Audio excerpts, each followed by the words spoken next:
Where's the make sure you get one, Sharon, when we're here. Almighty God, creator and ruler of heaven and earth, we beseech thee to inspire and guide all our counsels and actions. Silence, please, silence. So that we may always walk in the path of justice, love, and charity to one another. Help us with thy grace to do only those things that will promote the unity, peace, happiness, and prosperity of Nigeria. The pledge. I pledge to Nigeria, my country, to be faithful, loyal, and honest, to serve Nigeria with all my strength, to defend her unity, and uphold her honor and glory. So help me God.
Honourable members, I have examined and approved the second votes and proceedings of Wednesday, 28 December 2022.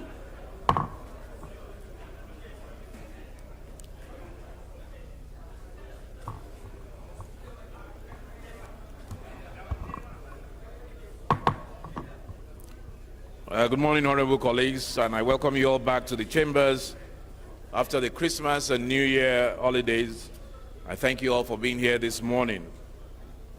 Now, honorable colleagues, though the House has not been in session these past few weeks, I know that the work has never stopped for many of us, and our obligations have not been any less demanding.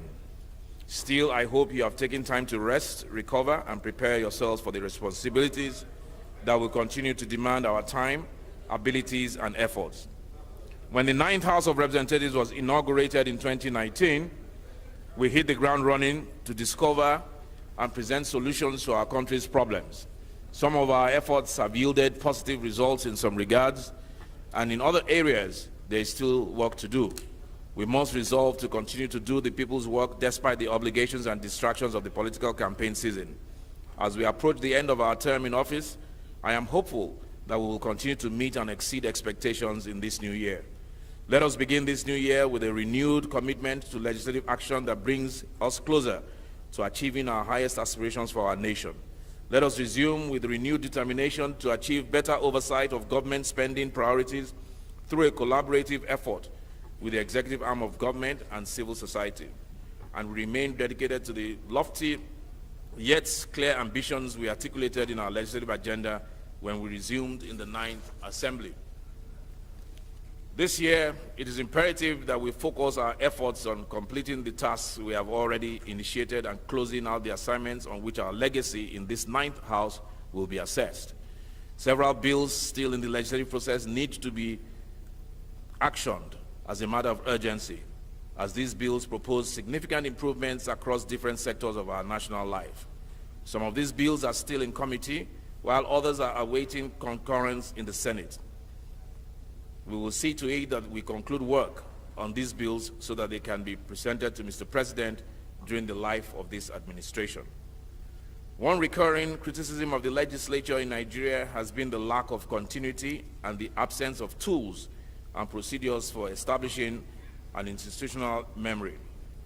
Government is a continuum. The actions of one administration will continue to impact the country long into the future.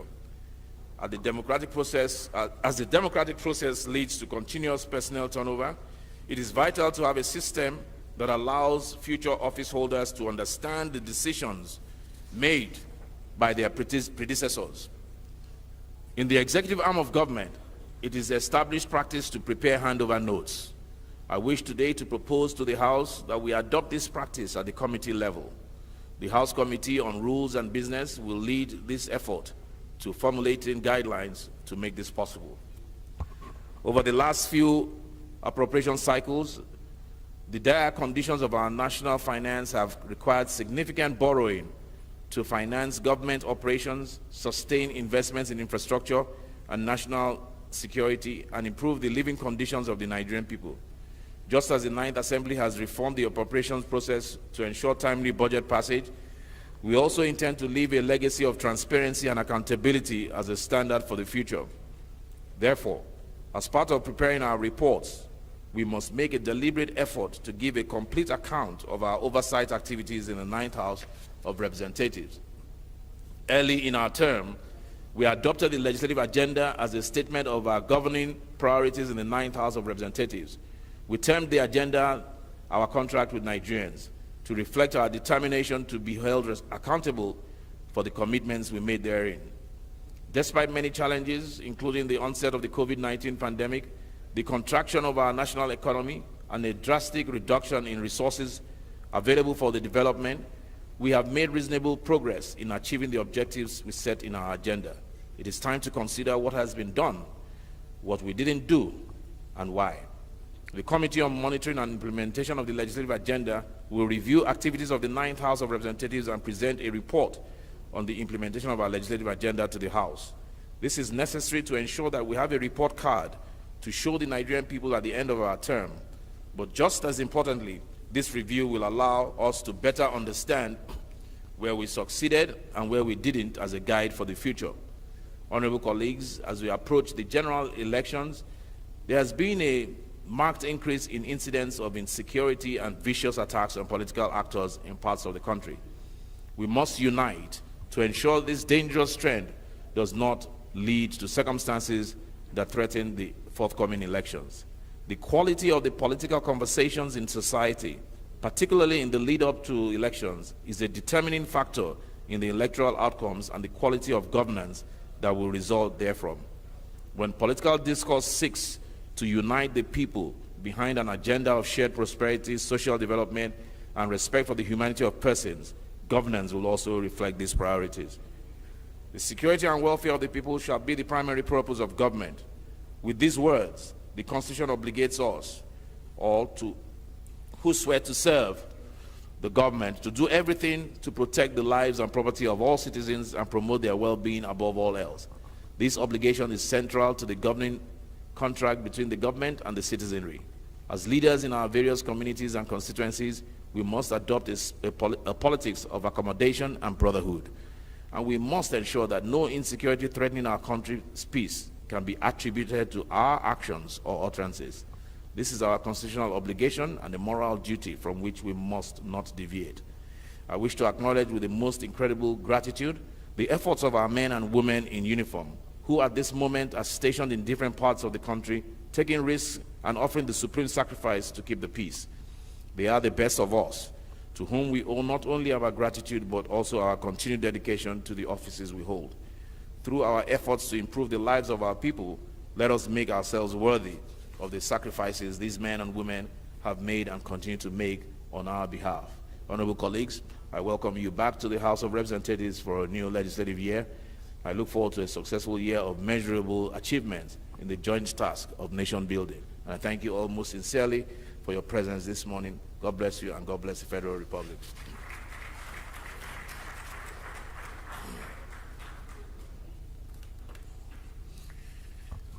So yes, informally, welcome back to the House. Many of us still look very robust, very well fed.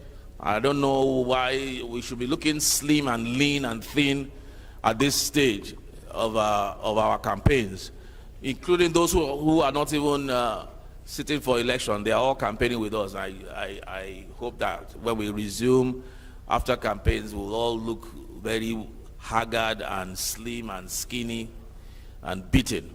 But I wish all of us success come February 25th. And I believe that with the work that we have done, both in the chambers and outside of the chambers in our constituencies, I believe those things will be reflected in the results in February 25.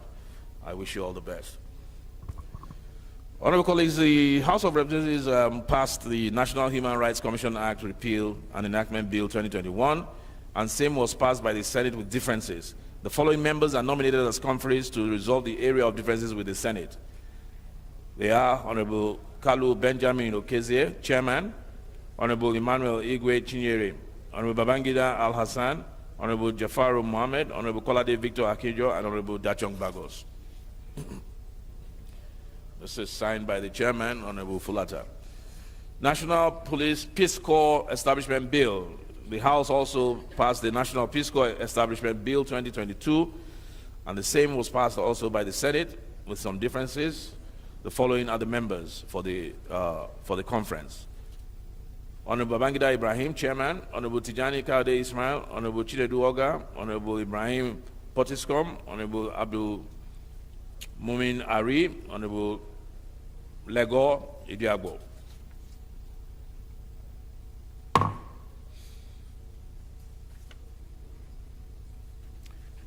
Any petitions?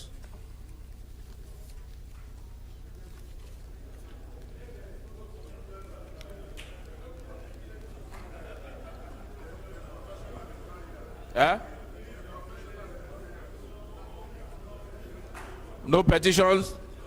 Is Honorable Dedere here?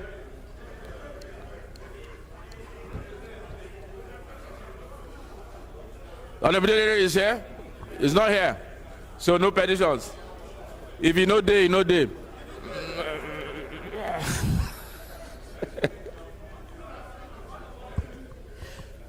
Honorable, the minority leader has a point of order. Thank you, Mr. Speaker. I remain Honorable Ndidi Godwin Elmelu, and I represent the good people of Anyocho Shimili Federal Constituency. I'm from Delta State. I come order 8-5, personal explanation. With your kind permission, I want to make my... Yes, we are. Yes. Go ahead. What's your personal explanation? Okay, Mr. Speaker, first of all, let me wish members Happy New Year and yourself, and of course the clerk and the staff. I'm coming under a personal explanation as to the effect that something good has happened to this house. Something good? Something good, yes. Has happened? To this house. Okay. And I think that it should be mentioned, and of course congratulate our colleague. The house leader, God has graciously added one person to his family, which make it...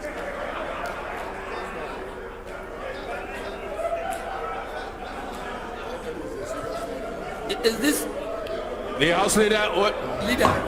Mr. Speaker, am I protected? You are not. You are on your own. Please. The house leader took another wife. God has graciously... He took another wife. God has graciously given him another child, making it 29 children. Wow. That he has. Is it? 29. 29. He had 28, 29. Officially, yes. Officially. And it is important. It is important that the House congratulate him for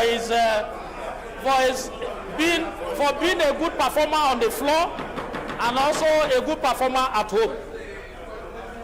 This is my personal explanation, Mr. Speaker. So I congratulate you, House Leader.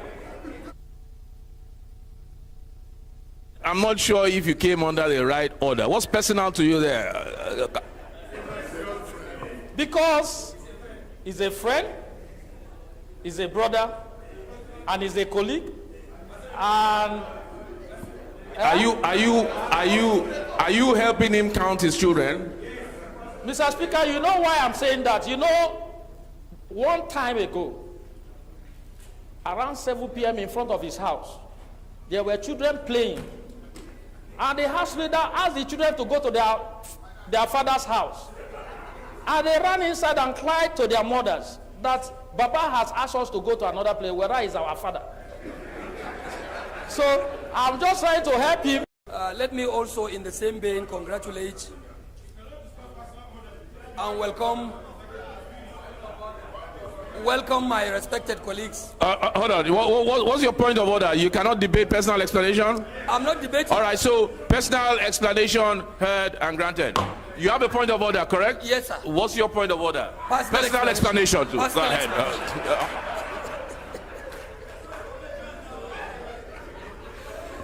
Mr. Speaker, I thank you for this very special protection.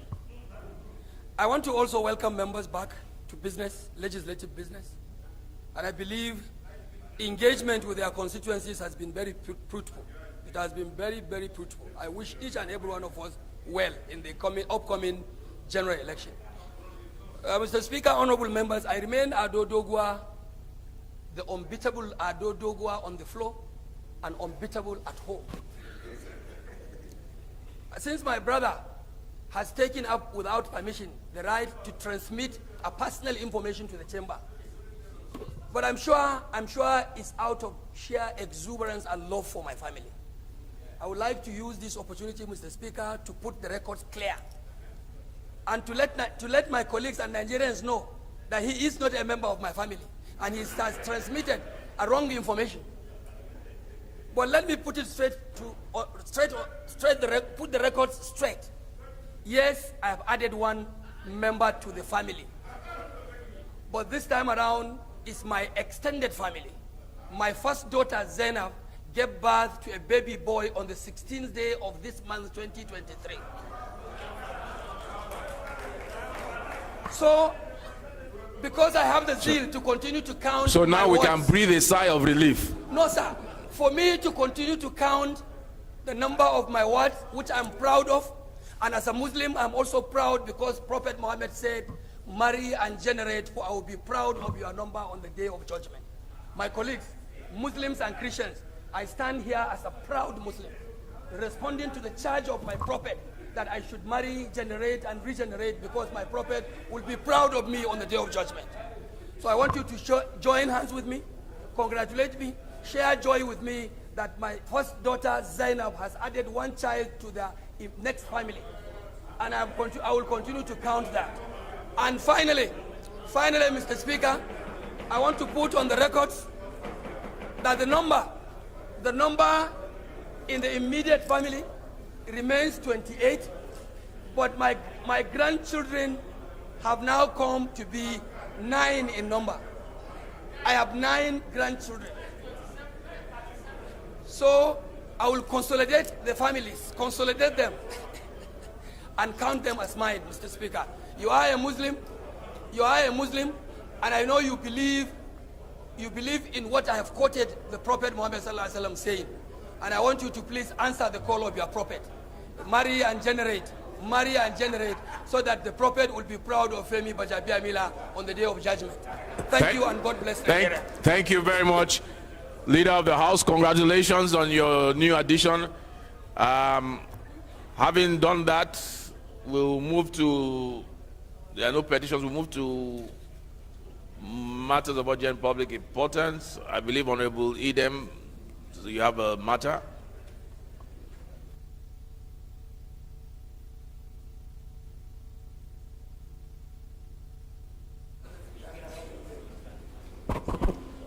Thank you, Mr. Speaker, distinguished colleagues. My name is Idem Unyime, member representing Ukanafun, Urogonam Federal Constituency of Akwa Ibom State. Mr. Speaker, I rise under Order 8, Rule 4, matter of urgent public importance. It's about the unfortunate kidnapping and disappearance of Mr. Enobong Williamson and need for the federal government to intensify effort in curbing the incessant kidnappings in Nigeria. Mr. Speaker, I would like to move that this matter be considered urgent enough. I so move.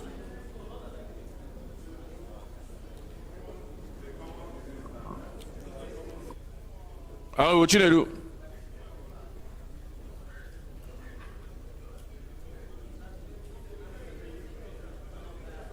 Hello.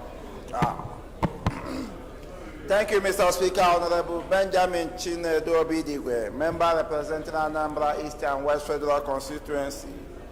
I stand to second the motion of urgent public importance raised by our dear colleague. Thank you.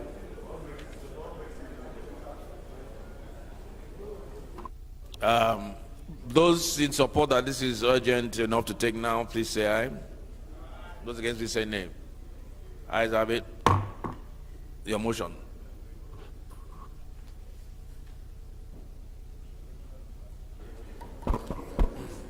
Thank you, Mr. Speaker, distinguished colleagues. My name once again remains Idem Unyime, member representing Ukanafun, Rowanam Federal Constituency of Akwa Ibom State. The House notes with concern and sadness the recurring incidents of incessant abduction, disappearance, and kidnapping going on across the country, and most importantly and recently in Ukanafun, Rowanam Federal Constituency of Akwa Ibom State.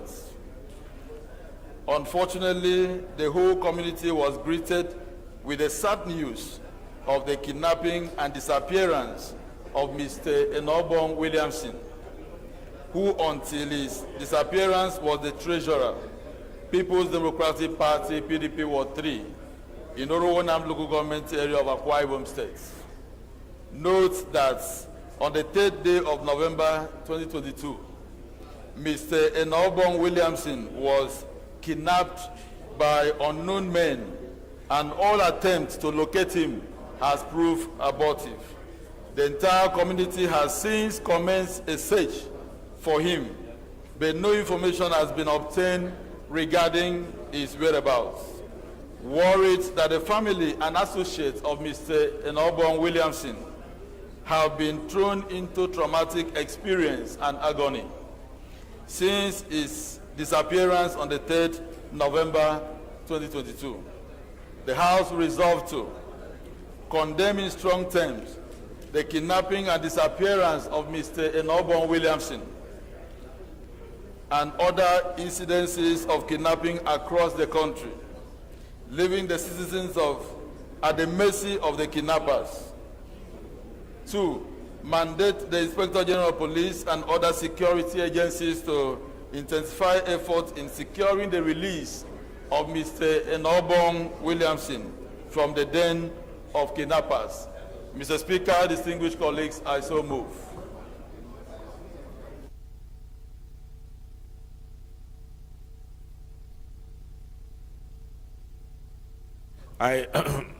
I think we can just put the question so as to say, okay, well, let's get a seconder first.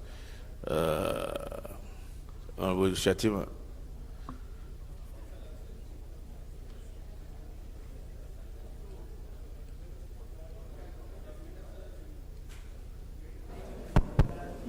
Mr. Speaker, honorable colleagues, Mr. Speaker, kindly protect me from Igwe Chinyere.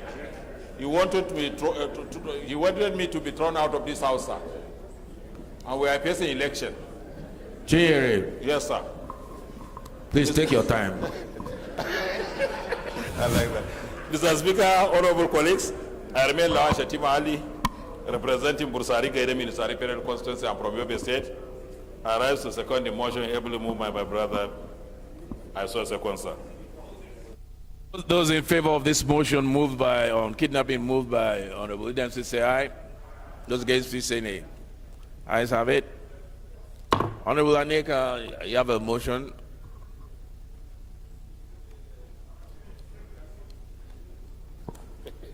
Thank you very much, Mr. Speaker. I remain Honorable Aniekan Umana, member representing the unique people of Abak, Etimeko, Ika Federal Constituency of Akwa Ibom State. Mr. Speaker, honorable colleagues, I come under 8 Rule 4 to ask that this House suspend the rules to allow me take, on the one hand, a motion of urgent public importance on the need to empathize with and provide relief materials for victims of the recent fire incident at Abak Main Market in Abak local government area in Abak Etimeko Federal Constituency of Akwa Ibom State. Mr. Speaker, I so move.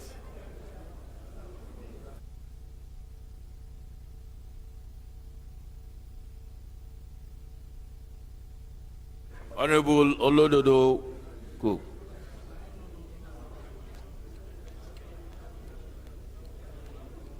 Thank you, Mr. Speaker.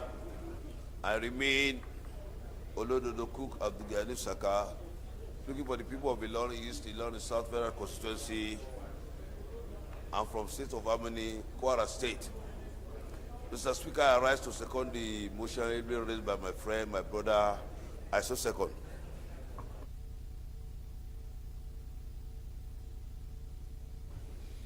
Is this motion urgent enough to take now? Anybody? Do we agree? Those in favor say aye. Those against please say nay. Ayes have it. Motion.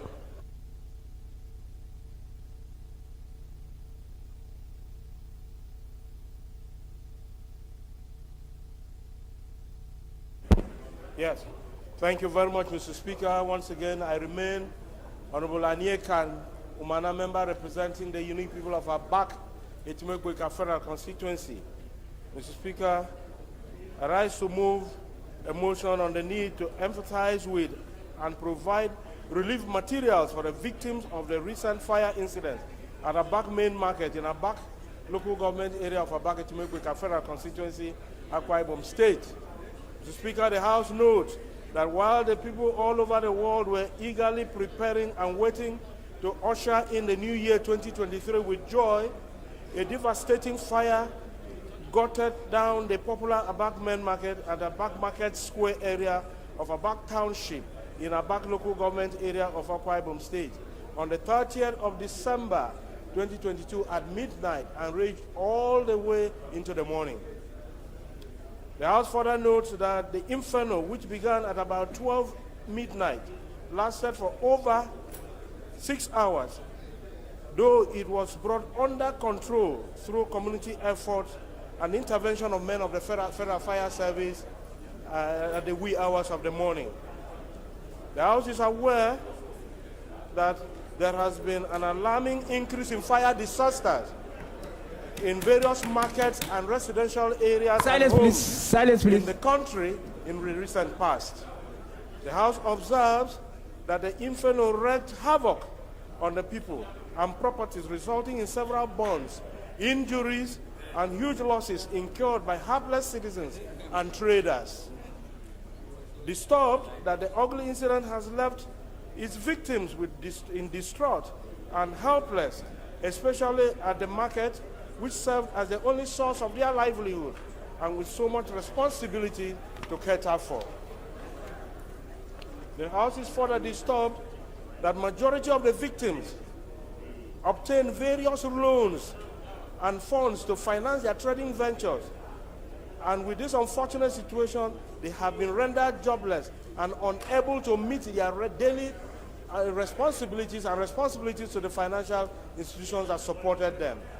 The House is worried that the highly industrious people of this community, who are in the majority traders, farmers, artisans, and small-scale entrepreneurs, have contributed their quota to the maintenance of peace and the general economic development of the country.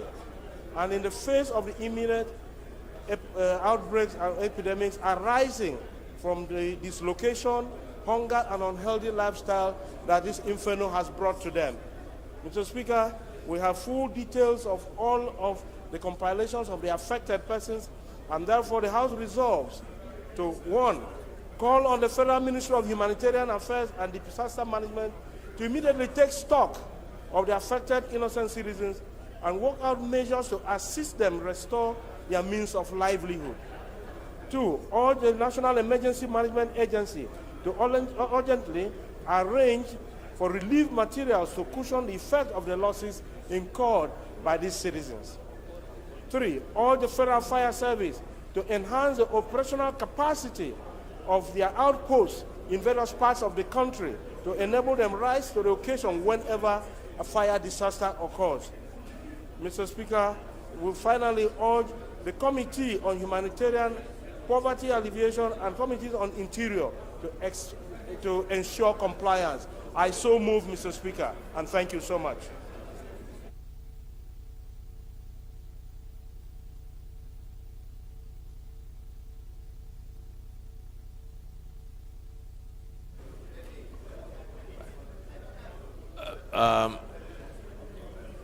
Chairman Parliamentary, Interparliamentary.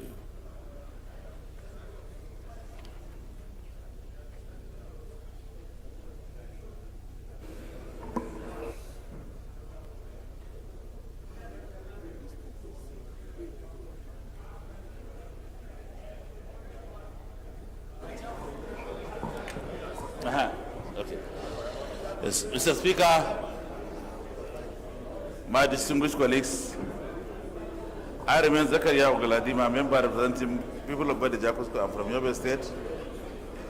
Zachary, can you stand properly, please? Remove your hands from your pocket. That is unparliamentary. I don't put my hand in my stand. Yeah, well, please. You're lying.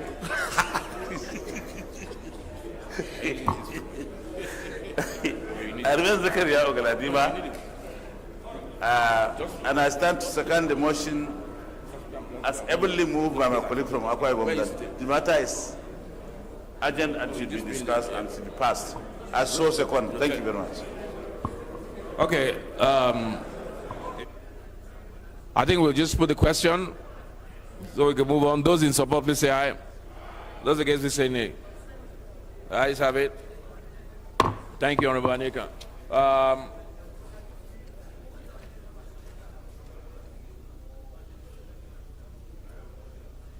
Honorable members, the first business of the day is the presentation of 4 bills. I will now invite the clerk to read their short titles. Clerk, please read the short titles. Right Honorable Speaker, honorable members. Labour Act Amendment Bill 2022, first reading. University of Benin Transitional Provision Act Amendment Bill 2022, first reading. Federal Medical Center, Otun Ekiti Establishment Bill 2022, first reading. Federal Institute of Vocational and Technical Education, Akure North, Ondo State Establishment Bill 2022, first reading.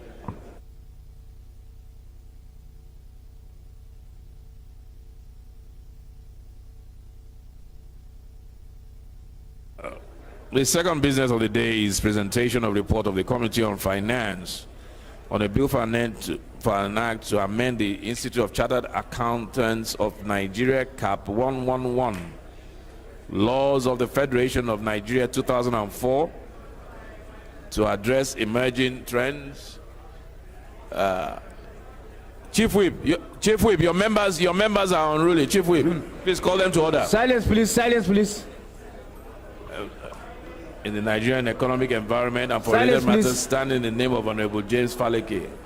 Honorable members will recall that the bill was referred to the committee on Thursday, 10th June 2021. Report is now ready for presentation. Is Honorable Faleke here?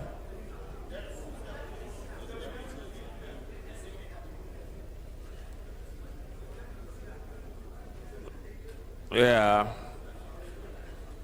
I'm wondering if we should let the deputy take it. Honorable Faleke has been absent for some time. Okay, deputy, go ahead.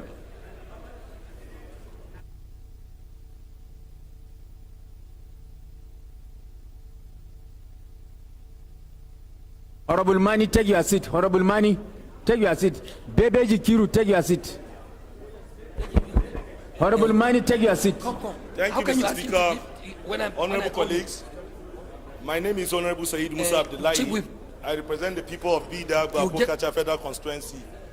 Mr. Speaker, Go to the Niger Senate. State. Go to the Senate, Chief Whip. Mr. Speaker, I rise to move that the House do receive the report of the Committee on Finance on a bill for an act to amend the Institute of Chartered Accountants of Nigeria Act, Cap 111, Laws of Federation of Nigeria, 2004, to address emerging trends in the Nigerian economic environment and for related matters. I so move, Mr. Speaker. Thank you.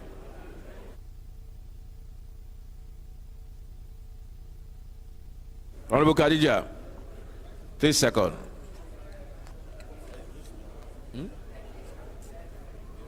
Madam Ko.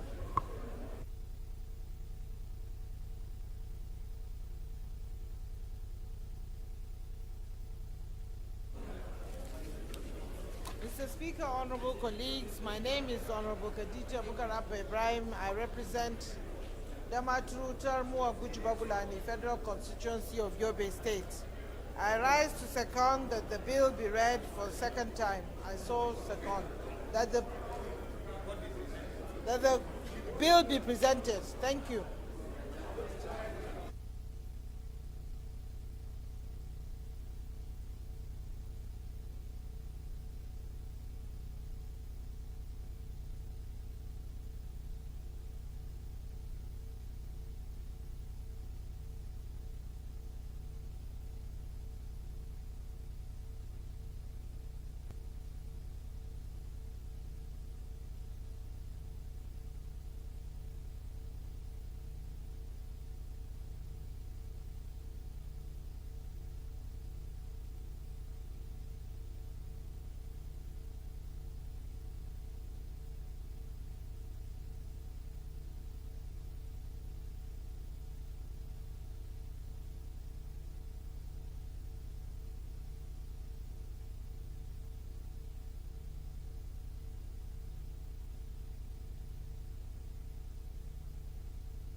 Those in favor, please say aye. Those against, please say nay. Ayes have it. Let's quickly. Okay, it's the laying of a report, yes.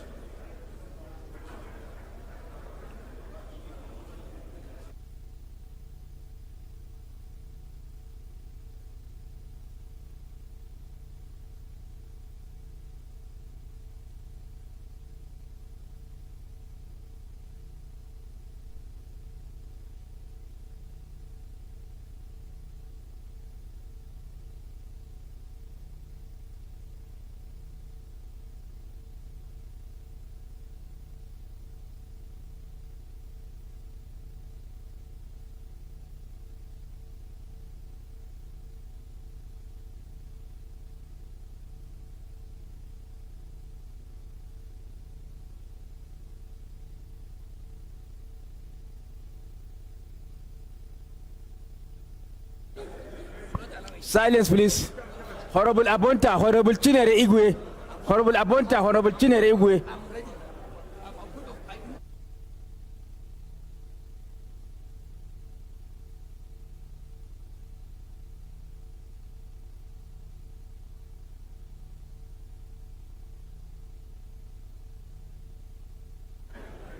Honorable Hafiz Ibrahim Tarauni. Honorable Hafiz Ibrahim Tarauni, take your seat. The first order of the day is commencement of debate on the general principles of a bill for an act to amend the National Youth Service Corps Act, Cap N8 for laws of the Federation of Nigeria 2004 to review upward the accommodation and transport allowance of corps members in line with current realities and for related matters, stand in the name of Honorable Etan Bora, Honorable Abbas Adigun, Honorable Ben Rolands Ibakwa, Honorable Kayode Moshood Akiolu, and Honorable Oluyemi Adewale Taiwo. Honorable members will recall that the bills were consolidated on Wednesday, 21 September 2022, and I invite Honorable Oluyemi Adewale Taiwo to move that the bill be read the second time. Honorable Taiwo. Wole. Honorable Taiwo. Honorable Taiwo is not here. Okay, let Honorable Ibakwa, you are listed as a co-sponsor. So go ahead and move that the bill be now read a second time. Wole, okay.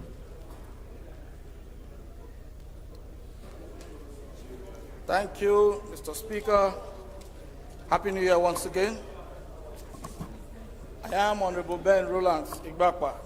I represent Ethiop East, Ethiop West, and by the special grace of God, go from Delta State.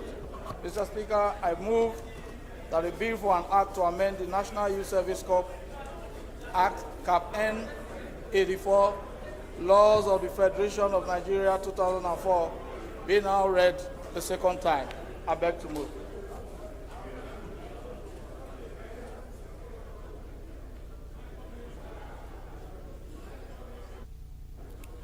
Any seconder?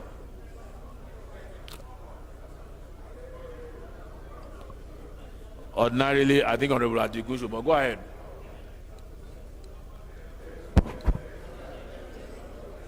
Mr. Speaker, honorable colleagues, I am Ibrahim Kunle Olarewaju.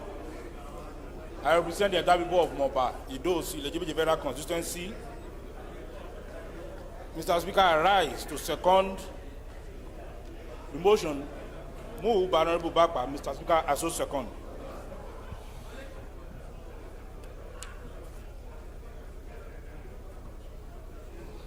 Honorable Ben Bakpa, please lead the debate.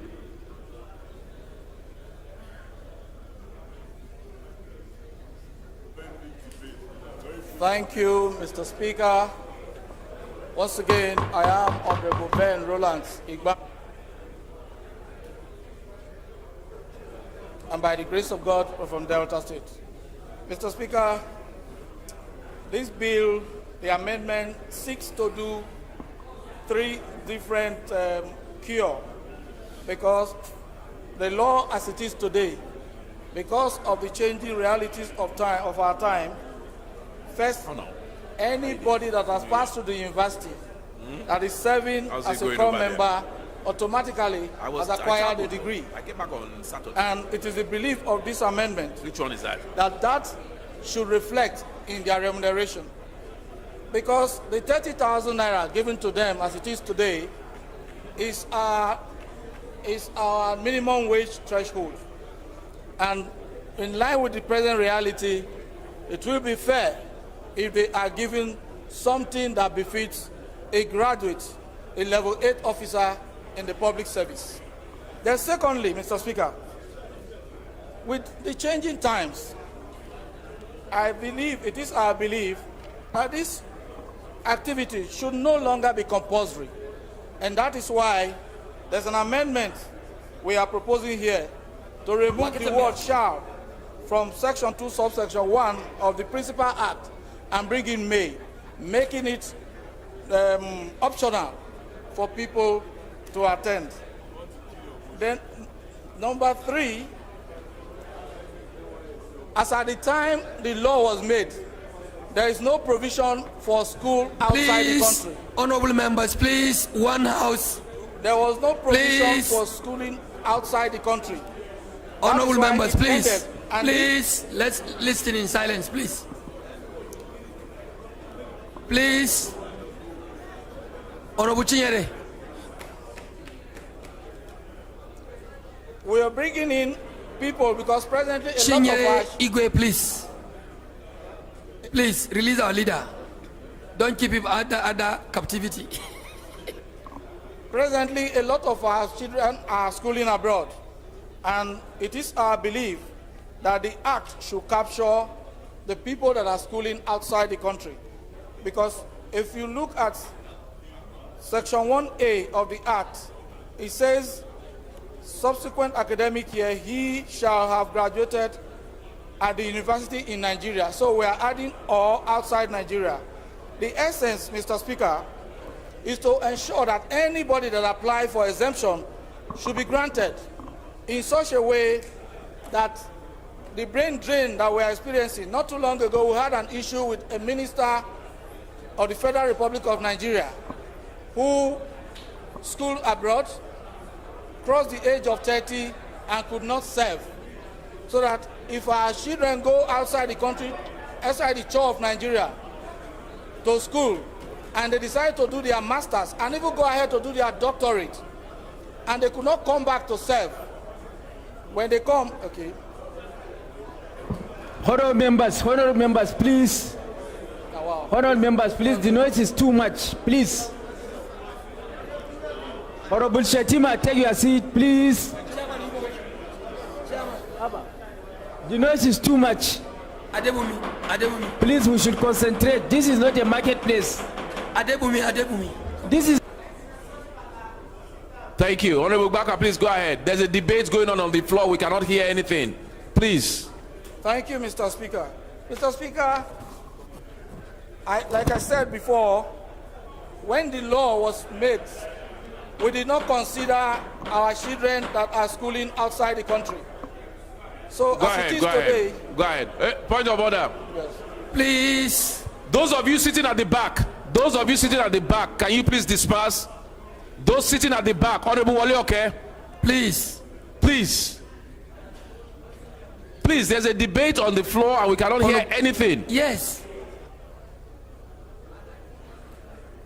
Members at the back, can you please move up? Members at the back, please. If you want to have a meeting, can you step outside? Please. Go ahead.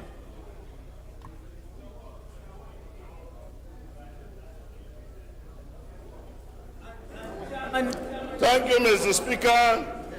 Honorable colleagues. Mr. Speaker, I come under Order 9 regarding rules of debate. I come under Order Rule 9 titled Behavior of Members in the House. Mr. Speaker, honorable colleagues, there is a serious debate going on in the House. I do not think it is prudent and good for the House to serially and continuously breach its own rules. Mr. Speaker, Order 9, Rules of Debate. And Order 9.5 says, members shall take care not to pass. Somebody is backing me here. Somebody is backing the chair. Please. And that person is in front of the chief whip. And the chief whip is responsible for discipline. Can you all just take your seats? I need to maintain some order first. Honorable Shadi, Chairman, Public Service. Take your seats. Honorable Toby, when you are speaking, please don't speak above your voice, please. This is a parliament. Noted, powerful man of the House, and powerful at home too. Mr. Speaker, it is very clear.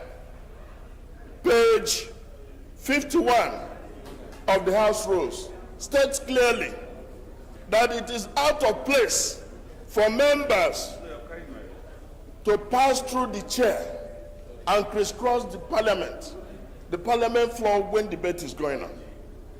It is also part of our rules, Mr. Speaker, that during a sitting, all members shall be silent or shall confer only in undertones.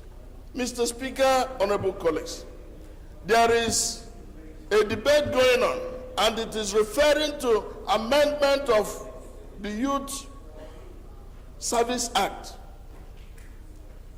regarding remuneration, regarding optional service, as being canvassed by our colleague. I have not heard anything of the man's contributions. Mr. Speaker, honorable colleagues, we have a few days before the elections, and the business of this House should be conducted as per our rules. I am calling, based on our rules, that the House be in order. And I wish that you rule that I'm in order so that our members could be quiet. Thank you very much. Thank you. Very right. Point of order sustained. Honorable colleagues, honestly, please, it's very unfair. It's very difficult. You're making life difficult for other colleagues who are interested in listening to debate, and even for the presiding officer to even be guided and understand what is being said. Like he rightly said, Honorable Benny Bakwa was making some very fine points. I couldn't even hear anything. I could not hear anything. And that is not good for us as parliamentarians. Of course, maybe one or two things we need to maybe whisper one or two things. Luckily, we have a foyer out there. If you need to speak, take your group, go to the foyer, go and speak, and leave those of us here who are conducting parliamentary business to conduct it the way it's meant to be conducted. I think it's very important. It's very also unfair to our constituents who have sent us here to contribute, to bring issues on the floor and debate those issues on the floor, not to come and turn this place into a marketplace. It's very embarrassing. The screens are there. The TV is there. Please, If we must talk, let us go outside and have our conversations and then come back inside. The National Youth Service Corps is a very, very, very important act. If something is passed now, because we're not listening, nobody knows what's going on, and we did it wrongly, the papers will be awash because we were not paying attention. So please, let us observe our rules. Even in the absence of those rules, parliamentary business is parliamentary business. All over the world, it's done in silence. Thank you. And Mr. Speaker, if anyone must go out to the foyer, he has to take the permission from the chief whip. And when he is coming back to... Honorable Benny Bakwa, you may continue.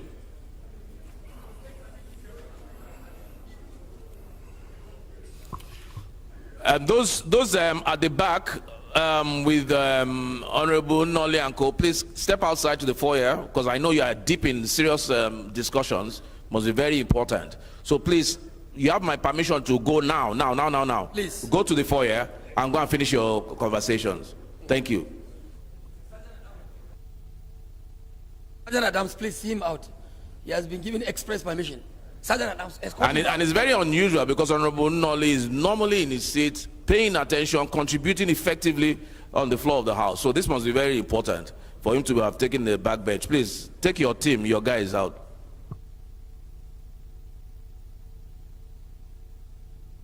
Chinyere, please sit properly. Remove your hands from your chin.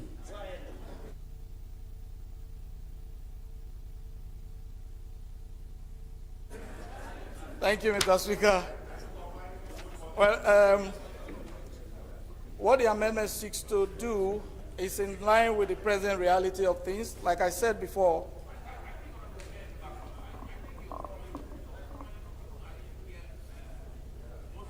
yes.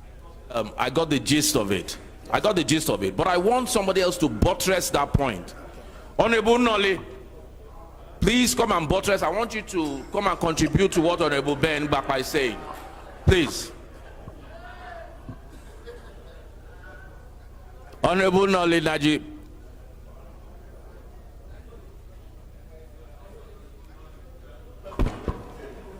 Mr. Speaker, I thought you just asked me to go to the fire. That's what I'm actually doing.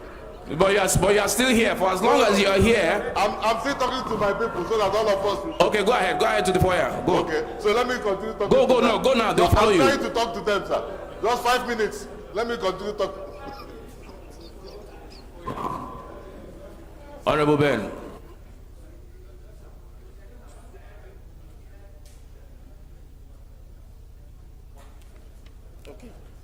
Okay. Thank you, Mr. Speaker. We are talking, the amendment is about the fact that today our graduates are within the threshold of the minimum wage. For anybody that has gone to the 4 walls of the university and acquired a degree, definitely is supposed not to be in that minimum wage threshold. So the amendment is to have something upward review on the accommodation and transportation to encourage them, because a lot of our youth now seek to look at the NYC as a waste of time, because it is not giving them, one, the cultural integration that is supposed to harness is not there. Then the technical know-how of the work. You see medical doctors now serving in accountant's office. Then 2, Section 2, subsection 1 of the Act says shall, Mr. Speaker. I don't know if, with the agreement of our people, I don't know if we can change it to may, so that it become a little optional for people that want to serve. Then 3, the law was made in such a way that we did not consider our children that will be schooling abroad. Not too long ago, we have a casualty. Our Minister of Finance served abroad, schooled abroad, was above 30, came to Nigeria to help with the knowledge. The former Minister of Finance came to help with our knowledge. But because of the stringent condition placed on acquisition of certificate of exemption, there was something wrong. And at the end of the day, We lost her. We lost that intelligence and expertise that she would have helped if she left. So the amendment is bringing in people that school outside the country, and if they are schooling, maybe you can go do first degree, do second degree, and even do doctorate. Before coming back, they will have crossed the age of service. And when they come, issuance of certificate of exemption should be made flexible in such a way that you can get it, because when it's difficult, because of the rigidity that there's fraud in it. Today there are so many youth corps that are doing what they call ghost service. They no longer go. They are no longer interested, Mr. Speaker. But I'm sure if we make it optional, if we make it easy to get the exemption certificate, it will be better. Then finally, Mr. Speaker, what this seeks to do is the fact that Nigeria who applied for exemption certificate should get it with ease, so that at the end of the day, it shall not be bound by any provisions of the Act that may affect their right as a citizen of this country going forward. This is it, Mr. Speaker. Thank you very much for the opportunity. Thank you, Honorable Jaha.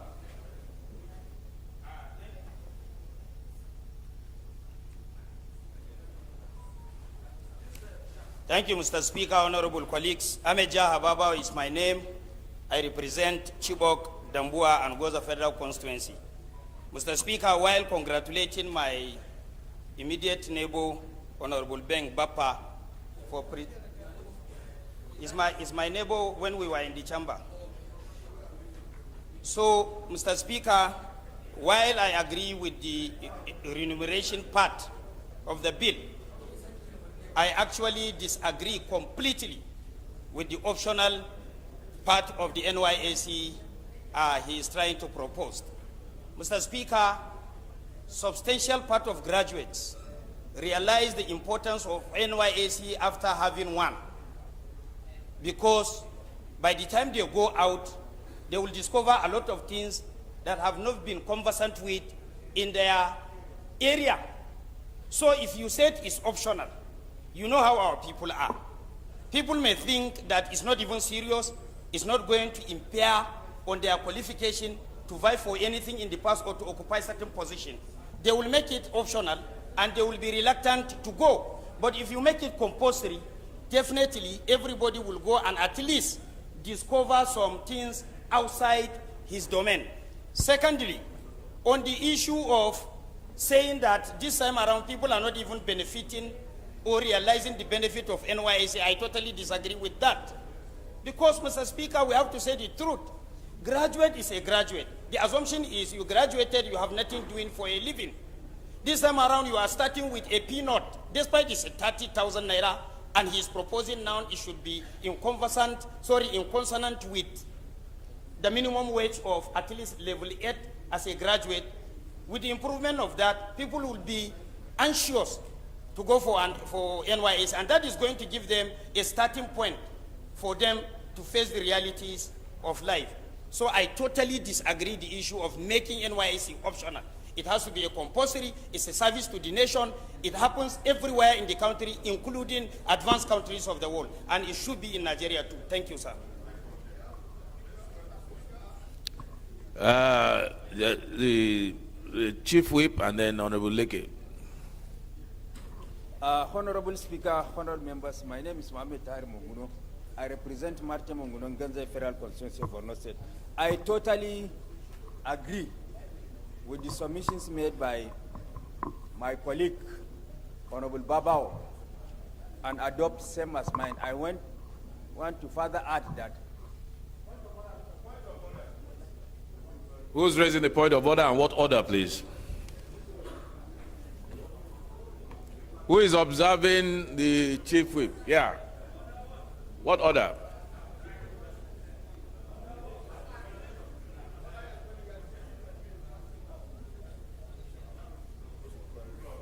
Mr. Speaker, I think there is need for clarification. The exemption is not the service itself. It's the certificate. It's the certificate of exemption. That is optional. I'm not saying that the service should be optional. No. When you are 30 years. Allow him to make his point. Yes, sir. when you are 30 years, you have finished your university and you are 30 years already. It should not be a yardstick for measurement. That's why I said that should not affect the right of any citizen of Nigeria. So long as you are within the country and you are less than 30 years, it's a different thing. But you are outside the country and you have finished your university, first degree, second degree, and you are above 30 years, it should not be a yardstick. That's the one I am speaking of. Certificate of exemption, Mr. Speaker. Okay, so is the age limit that you're talking about? Have you finished, Chief Whip? I understand the points.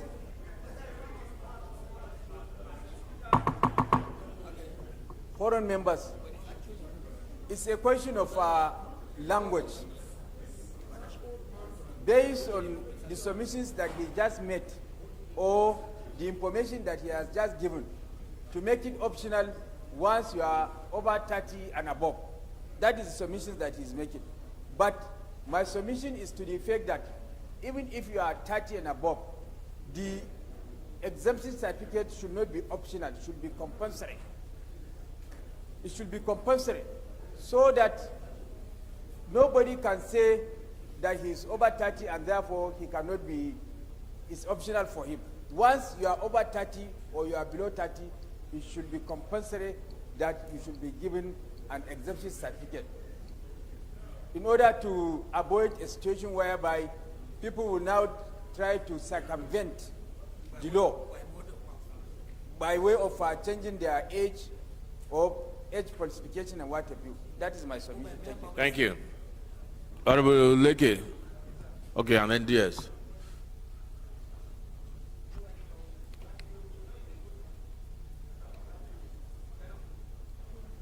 Thank you, Your Excellency.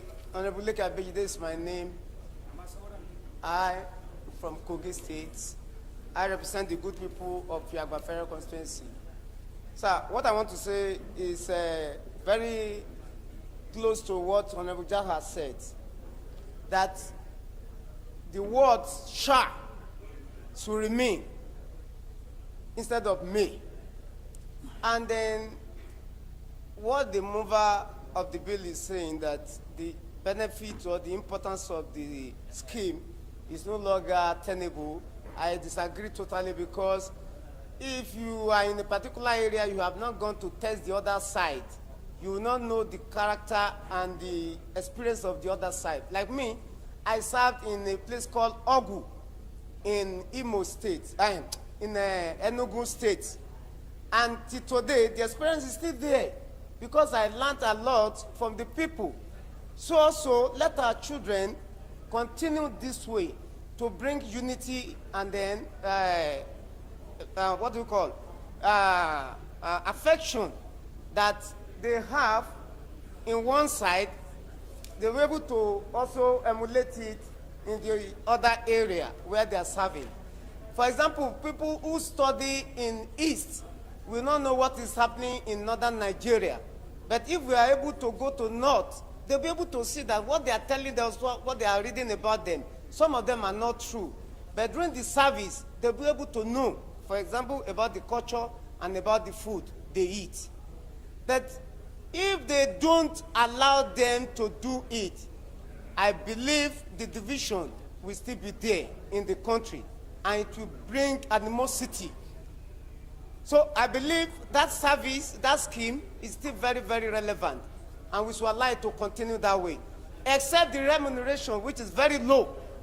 I believe that if you give me 30,000, what am I going to do with it?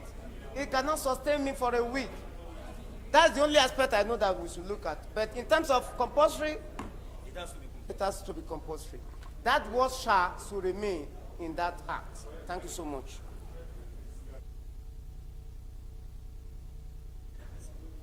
What's your point of order?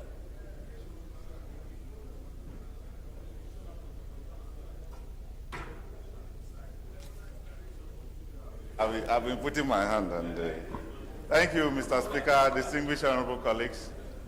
I remain Honorable Osai Nicholas Osai, and I represent Doko Okwani Federal Constituency of Delta State. Mr. Speaker, distinguished members of this great House. I come under the constitutional point of order,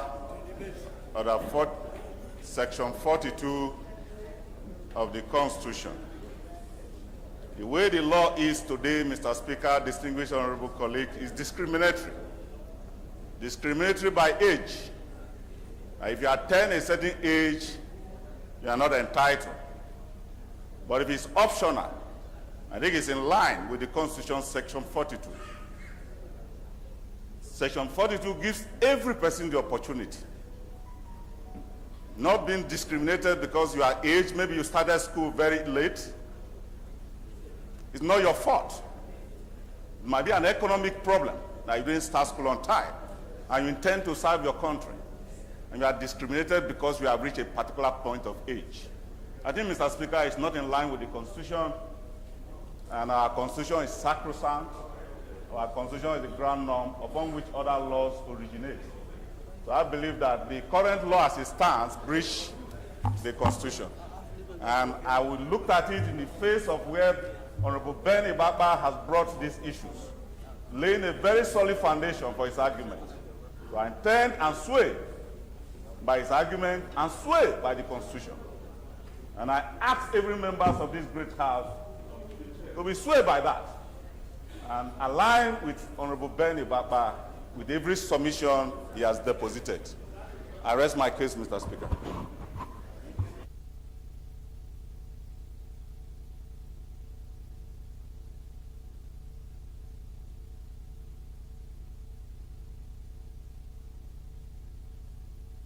Okay, you referred to section 42, correct? Okay, read that section. Read it. No, I want you to read it. Read section 42 that you referred to. You can borrow from one of your colleagues. Please, somebody give him the Constitution, please. It's in your monitor anyway, but you can give it to him.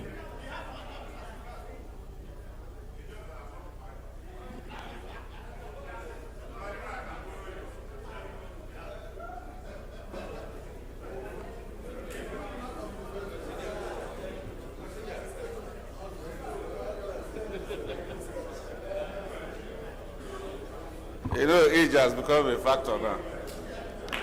And we are discussing age. A citizen of Nigeria, Mr. Speaker, of a particular community, ethnic groups, place of origin, sex, as in line with age,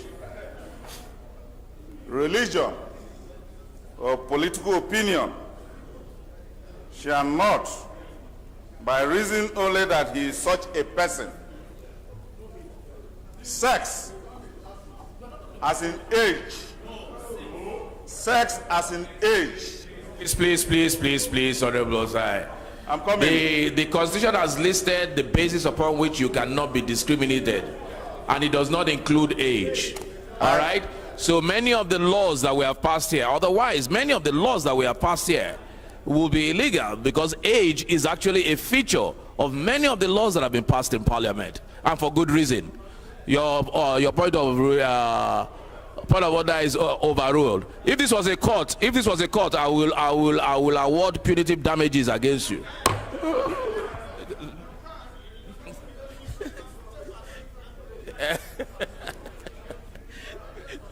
Dear sir. Mr. Speaker, respected colleagues, my name is Ahmed Idris. I represent Please, honorable State. members, please. The Deputy Speaker of the House is on the floor, please, and he's protected. Osai, Nicholas Osai, Sergios, Obonta, please. Minority. The DS is on the floor. Mr. Speaker, respected colleagues, thank you very much for the opportunity. Mr. Speaker, respected colleagues, I think the crafters of our laws, the various decrees that have now translated into law, didn't make a mistake for creating NYC or National Youth Service Scheme. The history is very simple, sir. Remember, it is as a result of the Civil War. And because they wanted a national integration That was why that scheme was brought up. And I believe it has an intention, and they were achieving, even if you are not achieving 100%, Mr. Speaker, respectfully, I want to believe what the crafters have foreseen or forecasted today, we are benefiting from it. Two, Mr. Speaker, I don't think it is right for us to begin to encourage, to have a two set of laws for different, for the same citizens of Nigeria. Whether you are schooling outside the country, it's about opportunity. Those who are schooling within here might have wished to go outside the country. That you have now been situated and then put to this kind of whatever situation to school here should not be used as a disadvantage against any of our citizens. By the information or the outline he has given us to say those who have found themselves to school outside, they have the right to continue. Yes, it's their own opportunity to continue their education to pursue up to PhD. If they want to come and serve in Nigeria and then have responsible office, they should also be willing to comply to the bylaws that will be set for the country and citizens. In every country, developed or undeveloped, we have programs like that. In the US, you have to go for a compulsory 1 year. In the army, compulsory 1 year. We are not more wise than them. And there's a purpose for that. It brings discipline, it brings integration, and it brings foresight into, and then the planning for what you do. It brings also the zeal and then love for your country. It is for the love of our country that want this 1 year scheme is designed for our citizens, so that we can also give in part of what we have. Because in need, you could go for teaching, you could go for other side work, community service. It helps a lot, sir. I want to believe that we should not tamper with that aspect. I wholeheartedly agree that yes, not only them, every other sector, if the economy situation and economic situation permits, we should look into it towards improving the lives of our citizens. Because as you read in your own speech this morning, sir, you captured it very aptly in your welcome speech from the 1 week break. What you read out was that the primary aim of any government is the welfare and protection of life. And so it is nothing out of order, it's not out of order for him to converse for that, but it will be out of order, totally, sir, to think that we should have different set of laws for our citizens. Two, as a former chairman of our federal character, I will tell you many more stories, sir. Some have the opportunity to go out, and when they go out, even within the country here, because of the family background, and this is coming from the ruling class, and those who have the economy, who think they are above service to their community. They will be here in the country after graduation, refuse to go for service, and then come back to say they want to have national appointment. I think those laws should be protected. And it's only when you do that you will create a level field ground for those who are voting us, who don't have the opportunity to sponsor their children to go abroad. I think we should not do anything that will make them think we have two sets of citizens in the country. Thank you very much. This is my submission. Thank you. I think it's important that we note one thing in our debate. What is important is this. If we want to amend the National Youth Service Corps Act, nothing wrong with amendment, but we must look at the essence of the act and the reason why the act was in place. If an amendment now negates the whole idea of the NYSC, then we might as well repeal the whole law. So that's what we should bear in mind. Honorable Toby.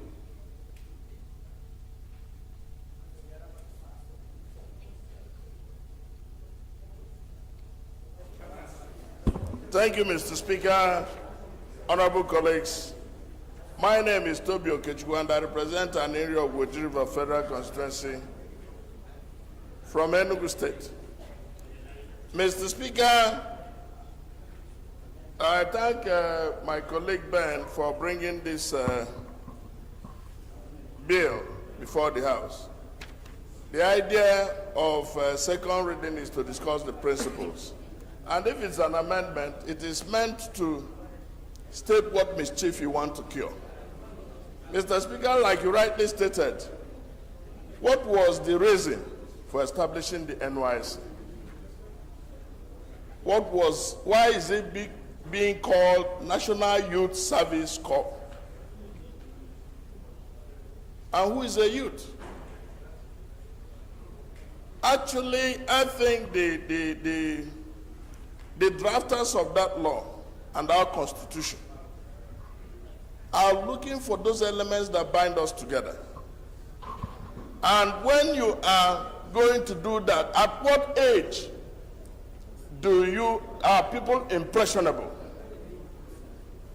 If we don't want to, if we want you to serve at any point in time, we can call it adult youth service, or adult service, or adult/youth service. So, Mr. Speaker, honorable colleagues, this is meant to harvest our young men who are able to chest out, even in difficult times, to serve our country. These young people are posted to rural communities. That is when they are within the age of formation, so that they can learn about what happens in other places. So I think initially the youth service was meant for any graduate. It was meant for anybody who has NCE. But over time, it was found that it was necessary to amend it to have an age limit. So it has not been this way all the time. There was a time everybody was serving NCE, any age limit, but at a point it was stopped. So the reason for that was to do so with young people who are impressionable, who can acquaint themselves with other cultures. Two, Mr. Speaker, matters of remuneration are things that have to do with policy, with you appreciating circumstances at that time. It is not something you begin to add as a part of a clause in any legislation. It's usually discretionary. So if we do so now and they say it's within this 40,000, 100,000, what if it becomes necessary, based on the conditions available, that it should be adjusted? So it is the ones that, when we were serving, it was about 16, I think it was about 16 naira or 16,000. But now, okay, 250 naira, I've been corrected. So over time, exactly, over time, there has been several adjustments as per what you pay youth corpus. So if it becomes necessary to say it should be beyond 30,000, I'm all for it based on the circumstances. But I don't think it's something we begin to include in a law, so that next time when we want to adjust, we bring it to Parliament and begin to go through all this process. Mr. Speaker, honorable colleagues, regarding age limit, I think I have advocated that. I think Osai's point of order was essentially because he wanted to contribute. Otherwise, Mr. Speaker, when you say that these are conditions precedent to accomplishing and for qualifying for a purpose, you state the conditions.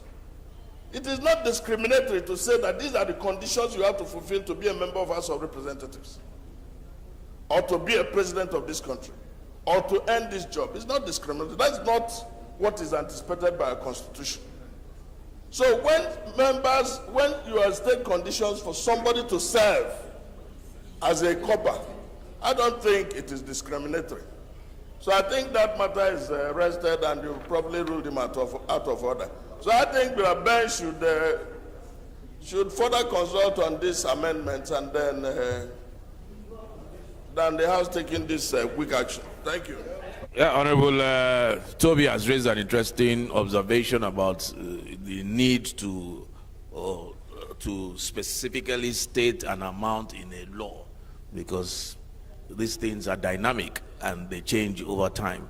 So perhaps if it goes to second reading, that can be couched in such a way to give maybe a percentage of minimum wage, or however you want to couch the language.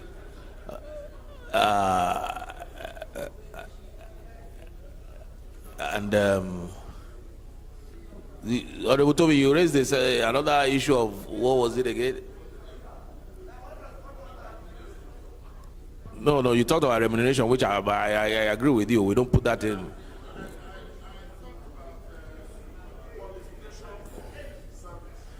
No, before that, before the remuneration, there was a point you were trying to make, and I can't remember now. Exemption, okay. All right. No, not. I'm just trying to understand the point. Chiere, unfortunately, you just made yourself not able to talk on the floor today.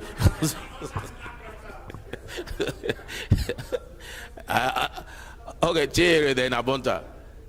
I'll come back there. We just left your side, but we'll come back.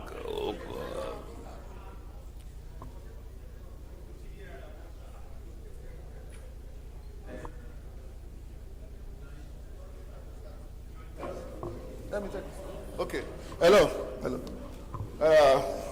Right Honorable Speaker, my dear colleagues, I am Chinyere Igwe, PhD. Mr. Speaker, I represent Port Harcourt in these hallowed chambers.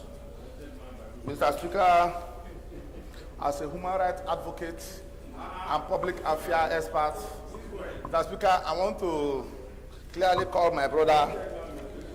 I want to tell us that the provision quoted by my brother Osai is not in consonance. Yes. Mr. Speaker, let me also tell my colleague, the forerunners of this bill, Ibakpa and Co, that this is a constitutional bill.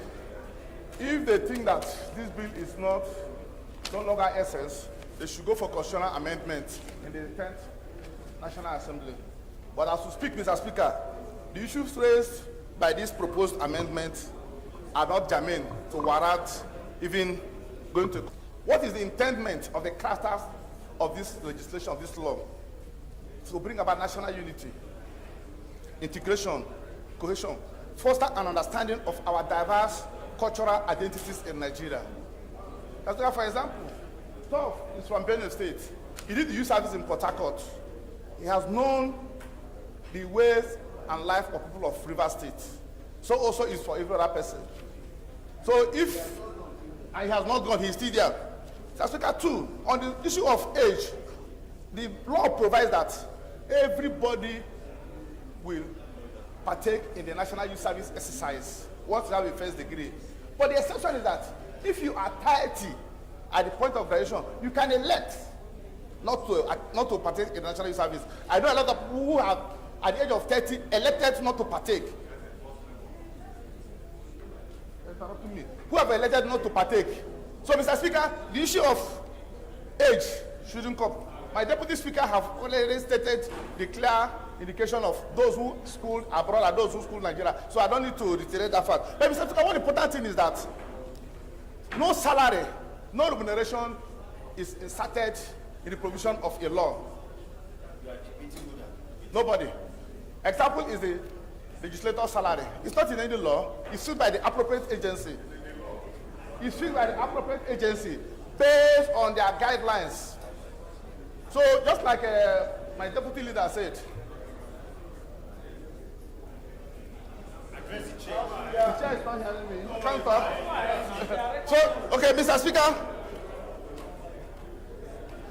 let us not kill the spirit and the interest of this law by even offering any amendment.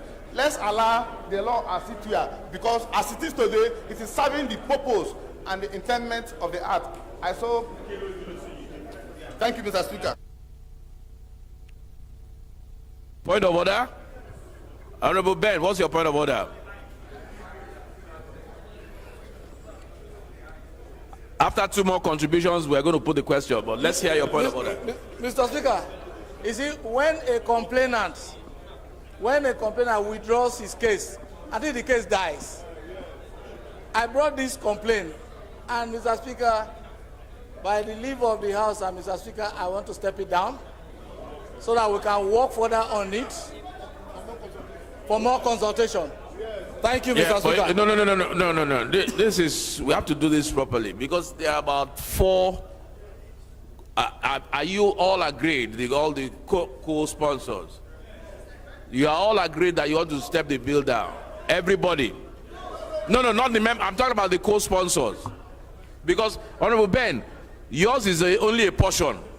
Yours is only a portion. We do not want to kill the baby or throw the baby. Are we all agreed? Yes.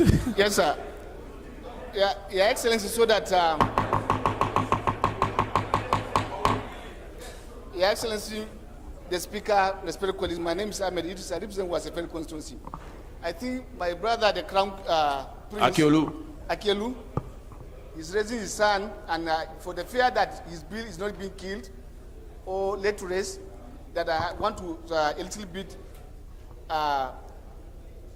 ask for the stepping down instead of putting the question, because he has a different bill. He has they all have different bills, components. But Yes, they were consolidated. And by the time we take a question on the two, it means then all of the bill may either pass or die. So it's better to allow the bills go on their merit, to have a think again on the issues raised, because it is true that you cannot amend the Constitution through act or motion or bills.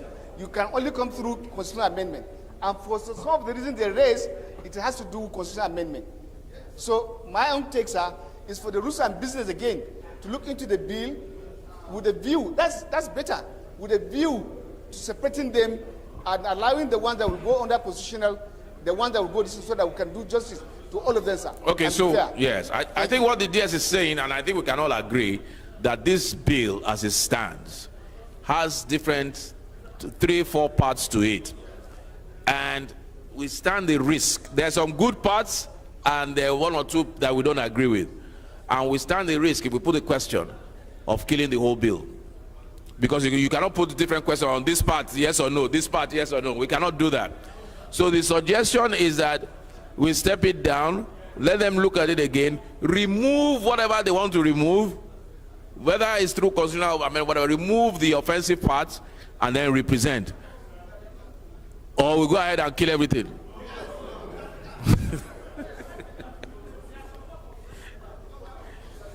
The only other way is to pass the bill, let it go through to the whether Constitutional Amendment Committee or whatever. So those in favor that we step this bill down, please say aye. Those against, please say nay. Honorable Obanta,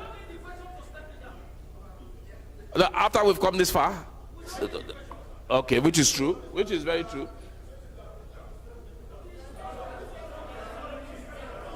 People have ruled. Thank you, Mr. Speaker.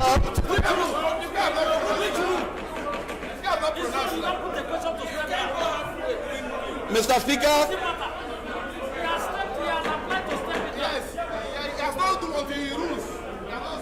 Thank you, Mr. Speaker.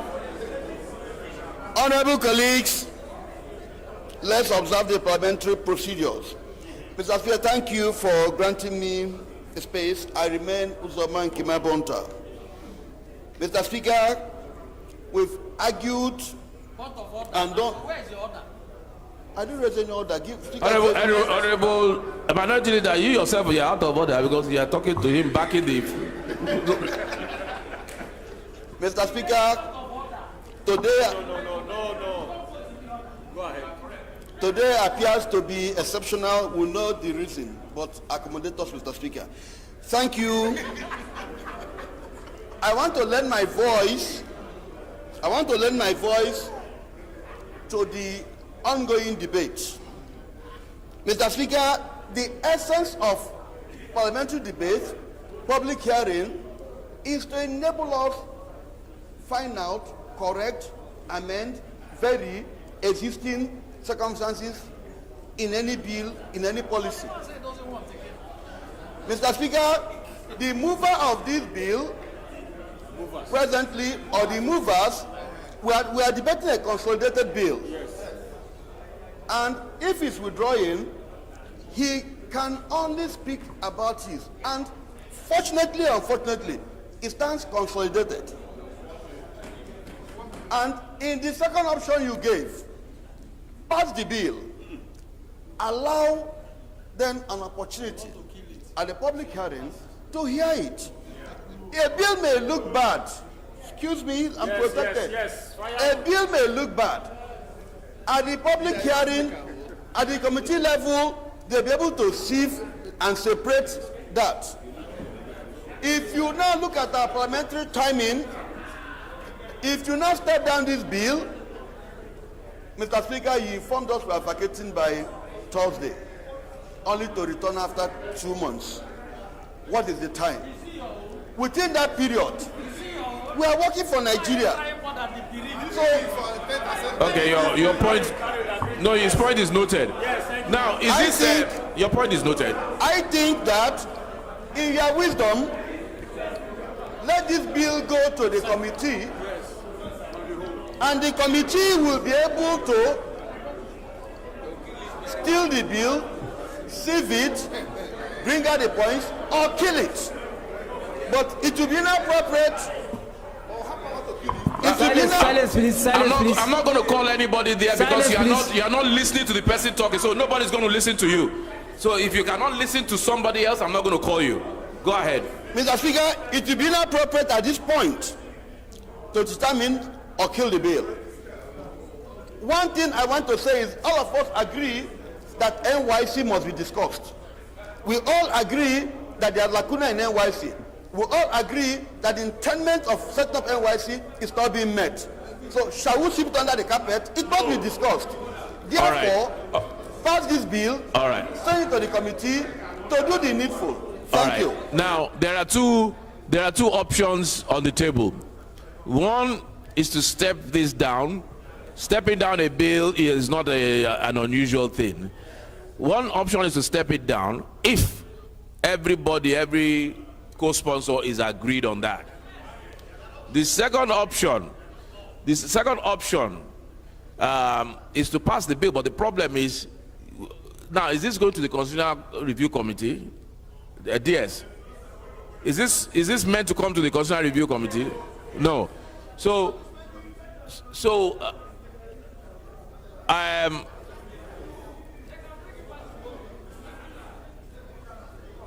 Honorable Abunta, let us step it down. Let us step it down. Let us err on the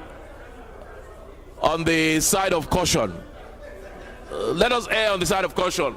Bill, step down. So we err on the side of caution.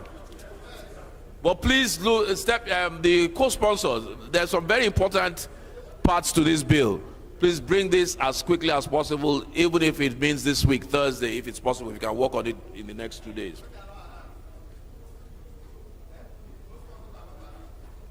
The second order of the day is commencement of debate on the general principle of a bill for an act to amend the Family Economic Advancement Program Act, laws of the Federation of Nigeria 2004 to provide for replacement of the People's Bank with Bank of Industry and for related matters, standing in the name of Honorable Bashiru Ayinla Daudu. Honorable members will recall that the bill was read the first time on Wednesday, 6 April 2022, and I invite Honorable Daudu to move that the bill be read the second time. Honorable Daudu.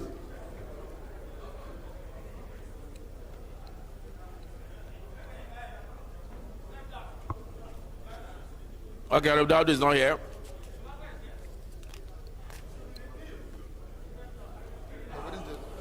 So, Speaker, honorable colleagues, Honorable Bashir is not on the floor.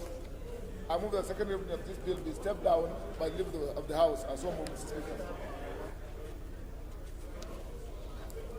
Bill step down. The third order of the day is commencement of debate on the general principles of a bill for an act to amend the Nigerian Council for Management Development Act number 24, 2022 to restore the membership of the council to its original size, provide for the tenure of chairman and members of the council, and correct the inconsistency in the description of the supervising minister and for related matters, standing in the name of Honorable Abbas Tajuddin. Honorable members will recall that the bill was read the first time on Tuesday, 22nd November 2022, and I invite Honorable Tajuddin to move that the bill be read a second time. Honorable Abbas Tajuddin.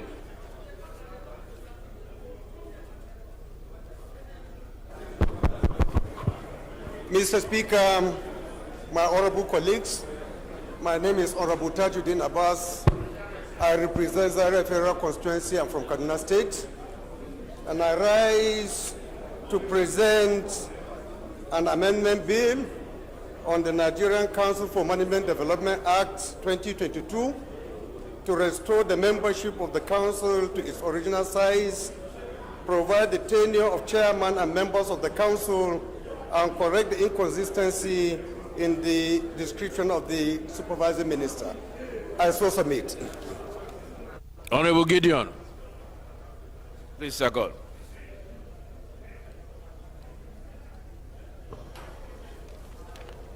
Thank you, Speaker, honorable colleagues. I'm Representative Gideon Fitila Goroki, the Downsol Kanungraba, member representing Guyuk Shalom Federal Constituency from Adamawa State. Mr. Speaker, I rise to second. Motion as moved by honorable colleague. I so move. Thank you.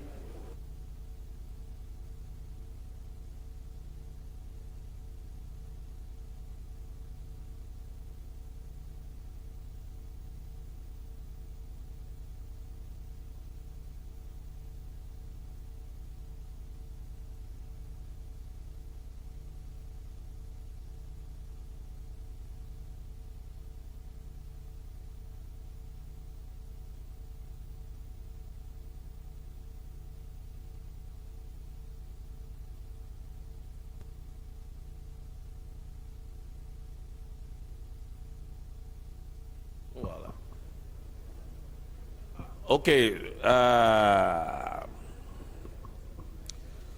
we put the question. Those in favor of the motion, please say aye. Those against, please say nay. Ayes have it. Clerk, please read the long title. Right Honorable Speaker, honorable members, a bill for an act to amend the Nigerian Council for Management Development Act, number 24, 2022, to restore the membership of the council to its original size, provide for tenure of the chairman and members of the council, and correct the inconsistency in description of the supervising minister and for related matters. Second reading. The bill is referred to the Committee of the Whole. The fourth order of the day is a motion on need to provide an alternative funding source for the reconstruction of Bida Zungeru Road in Niger State, standing in the name of Honorable Saidu Musa Abdullahi. Honorable Abdullahi is invited to move the motion.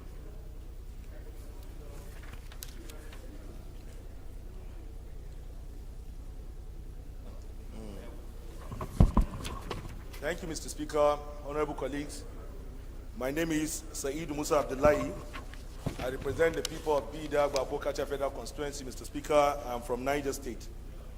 Mr. Speaker, for the record, this motion is co-sponsored by Honorable Abdullahi Idris Garba because the road is situated in our two constituencies. The House notes that the 92-kilometer Bida Zungeri Road is the preeminent link route between the north and southwestern Nigeria, which was first constructed by Costain West Africa in 1962 during the First Republic and reconstructed by the Babangida administration in 1989. Also notes that aside from the recent maintenance on some failed portion of the road through the COVID-19 intervention by FEMA, no rehabilitation has been carried out on the Trunk Ale Road and its bridges since it was rehabilitated over 30 years ago. Aware that Zungeru Town plays host to the ongoing 700 megawatt hydroelectric power station project embarked on by the federal government of Nigeria at the cost of $1.3 billion. The project is part of the federal government strategies to reposition power generation in phases in the country, and upon completion, we have the recognition of a strategic national asset. Also aware that the area from Bida to Zungeru is a major rice belt with huge potentials for other agricultural produce that can hugely contribute to the country's drive at food security. Concerned that the road leading to this strategic national asset, in addition to the huge agricultural endowment of the area, is in a total state of disrepair, leading to road traffic accidents and heavy post-harvest losses, and lowering the ability of farmers in these communities to monetize their farm produce. Also concerned that despite the approval of the Minister of Works and Transport for the redesign and reconstruction of the road, the amount captured in the 2023 Appropriation Act for the road is grossly inadequate and cannot make any significant impact on the project. recognize that when reconstructed, the road will open up the western leg of the country to the Zungeru hydropower project, which upon completion will generate 700 megawatts of electricity to meet close to 10% of the nation's total domestic energy need, and have positive impact on the country's GDP through enhanced agricultural productivity and commercial activities in the area. The House resolves to hold the Federal Ministry of Works and Housing, Federal Ministry of Finance, Federal Inland Revenue Services, and other relevant stakeholders to explore Executive Order 007 of 2019, Road Infrastructure Development and Refurbishment Investment Tax Credit Scheme, to produce an alternative funding source to finance the total reconstruction of Bida Lemu Wushishi Zungeru Road in Niger State. Mandate the House Committee on Works, Finance and Legislative Compliance to ensure compliance. I so move, Mr. Speaker. Thank you. This is an infrastructure debate motion, so we're not going to debate it. We'll just take a seconder. Honorable. Okay. Honorable Olanrewaju.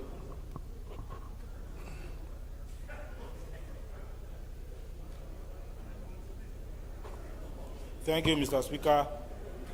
I remain Ibrahim Kunle Olarewaju. I represent the entire people of Moba, Ido-Osi, Legitimate Federal Constituency. Mr. Speaker, I rise to second the motion moved by my honorable colleague. I so second. Honorable DS, you have an amendment? No. Okay. So we'll put the question. Those in favor, please say aye. Those against, please say nay. Ayes have it. Chief Whip, can you please adjourn the House till tomorrow?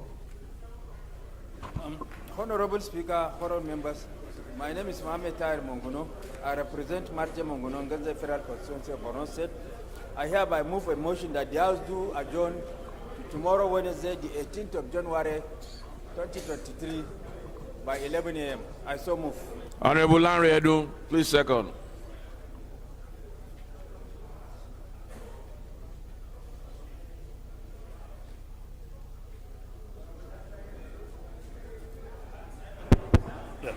Thank you, Mr. Speaker. Respected colleagues, I remain Representative Olanrewaju Edun. I represent all the people of Abeokuta South Federal Constituency. I hereby second the motion that this House stand adjourned till tomorrow. I so second, Mr. Speaker. Thank you, sir. Thank you. Those in favor, please say aye. Those against, say nay. Ayes have it. House adjourned till tomorrow, 11 a.m.